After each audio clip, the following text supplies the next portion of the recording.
Chicken broccoli and corn. Hello mga kahaing Pinoy, isa na namang bagong recipe ang share ko sa inyo. Ito ang chicken broccoli and corn. Simulan natin sa pag-prepare ng manok. Hiwain lang ng bite-size ang chicken fillet at timplahan ng asin at paminta.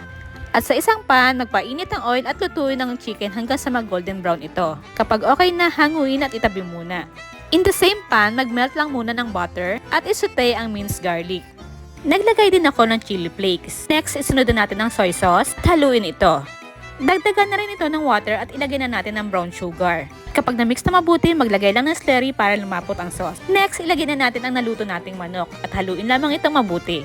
Maglalagay din tayo ng carrots at ang bida sa ating lutuin ang Jolly Whole Kernels Corn. Dahil yan ang Jolly Love, sigurado mas masarap ang ating niluluto. I-mix lang itong mabuti hanggang sa medyo maluto na ang carrots. Ilagay na rin natin ang na-pre-cook nating broccoli at i-mix lang ito. Magdagdag ng tubig kung kinakailangan. Tikman at